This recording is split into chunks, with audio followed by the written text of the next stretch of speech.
Subhanallah, alhamdulillah, la ilaha illallah. Subhanallah, alhamdulillah, la ilaha illallah. Subhanallah, alhamdulillah, la ilaha illallah. Subhanallah. Once upon a time ago, our story began. But before we begin, my dear children, let's send salam on the final prophet sent to man.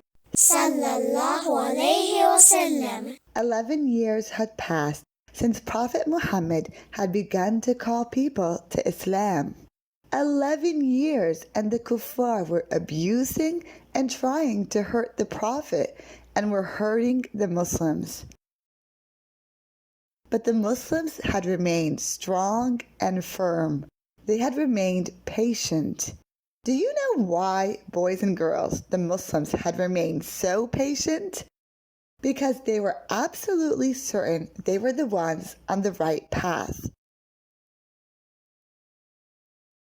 No matter what the kuffar tried to do to them, the Muslims would not listen to them. Instead, they listened to Prophet Muhammad, and they loved him.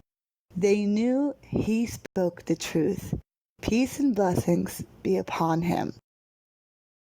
Now, during this time, there was a beautiful land far, far away from Mecca. A beautiful land filled with palm trees. Do you know what this land was called? It was Al-Medina. Remember Al-Medina?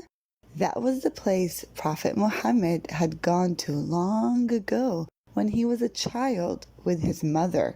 He had visited his uncles there. There in Al-Medina lived several different groups. There was a tribe called Al-Aus and another tribe called Al-Khazraj, and living with them were the Jews.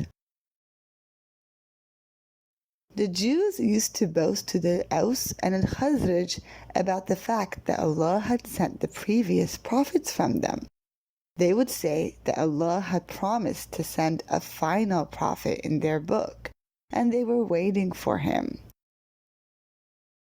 The Jews promised that as soon as Allah sent that prophet, they would follow him and be the first to listen to him, and they would fight the disbelievers with him, including Al-Aus and Al-Khazraj. Whenever the Jews and Al-Aus and Al-Khazraj got into a disagreement, the Jews would remind them again and again that they were waiting for Allah to send the final prophet and fight them. Until, finally, one day when everything changed. It all started with a small group from Al-Khazraj who decided to go to Mecca to perform the Hajj. You see, children, it was Prophet Ibrahim who taught people about Hajj. Do you know how many people were going to do Hajj from Al-Khazraj? They were 6 men. 6 men traveled to Mecca, and they went to the Kaaba.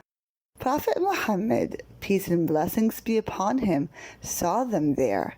He asked them, "Who are you?" They said, "We are from Medina, and we're all from the Al-Khazraj tribe." Prophet Muhammad asked them, "Are there Jews living near you?" They said, "Yes." He asked them, "Could I talk to you a little?" And they agreed and sat down to listen. Prophet Muhammad, peace and blessings be upon him, explained to them that he was the final prophet that Allah had chosen to teach people how to worship him. Prophet Muhammad also recited some of the words of Allah to them, some Quran. The men looked at each other and said, "Yes, we know that Allah said he would send a final prophet. The Jews that live with us in Al-Medina told us about that." They told Prophet Muhammad, Now we know that you are the final prophet that the Jews have been waiting for and have been talking about. We are going to listen to you. And when we go back to Medina, we're going to tell all the people there that Allah has already chosen the final prophet, and we will teach them all the things you have taught us. We know now that you are the final prophet, and you are the dearest person to us now. And they made an agreement with Prophet Muhammad to meet him again. When? The next year, the next Hajj. Yes, after a whole other year. It would be a long time, but that was the promise that they had made. The Khazraj went back to Al-Medina, and they explained to their families that Allah had chosen the final prophet the Jews had been talking about. Some people listened to them and accepted Islam.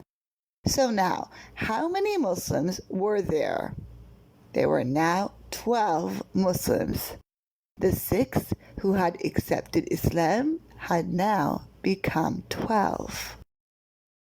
And sure enough, after 1 year, just as they had promised, the 12 Muslims set out from Al-Medina to Mecca to meet Prophet Muhammad at Hajj. They reached Mecca and they met the Prophet at a place. Do you know what this place is called? It's called Aqabah. That's the name of the mountain there. Prophet Muhammad made an agreement with them. He said, what means, promise me that you will worship Allah alone, that you will not steal, that you will not be unfaithful to your husbands or wives, that you will not kill, that you will not lie or cheat, that you will not do any evil, that you will listen and follow any good that I tell you to do. Whoever fulfills this agreement, Allah will reward him with good deeds and admit him to Jannah. This agreement came to be known as the Pledge of Al-Aqabah. The Muslims called it that because it took place in Al-Aqabah. Prophet Muhammad and these 12 Muslims made another promise to meet again after another year in the next Hajj. But this time, Prophet Muhammad sent Mus'ab bin Umair with the 12 Muslims back to Al-Medina. He sent them Mus'ab to teach them how to read Quran and to teach them about Islam, to teach them what Allah likes and doesn't like. So Mus'ab bin Umair traveled back with them to Al-Medina. He stayed there and taught the people of Medina how to read Quran. They nicknamed him the reciter of Al-Medina because he was the one who taught them how to read Quran. All the Muslims there loved him very much. After a year had passed and Hajj time came, it was time for the Muslims in Medina to meet the Prophet again in Mecca, just like they had promised. At night, when the Hajj pilgrims were all sleeping, the Muslims from Medina crept out of their tent to meet the Prophet at Al-Aqabah again. Guess how many Muslims there were now? They were now 75 Muslims, 73 men and 2 women. Yes, the 12 Muslims had grown and had become 75. These 75 Muslims had come to perform Hajj and to see Prophet Muhammad, but they had also come for another reason. They had taken a decision among themselves. Do you know what they had decided? They had decided that they would not leave Prophet Muhammad in Mecca, where the kuffar were trying to hurt him. So the Muslims went to Aqabah. There they met Prophet Muhammad and his uncle Abbas. Prophet Muhammad's uncle Abbas was still not a Muslim yet, but he loved Prophet Muhammad very much and would defend him against the evil disbelievers. Later Abbas will become a Muslim too. Abbas was the first person to talk. He said what meant, "I know that you all love Prophet Muhammad very much and that you want him to go with you to Al-Madinah. But I want you to know that I used to defend him and protect him here from the evil kuffar. If you won't be able to protect him and defend him like your own dearest and closest relative, then let him stay here in Mecca and not go with you." One of the Muslims from Medina stood up and said, "We will defend him with our lives and with all our strength and power." Then Prophet Muhammad stood up. He began to talk to them about Islam, the religion that Allah has chosen, which has all that is good for everyone.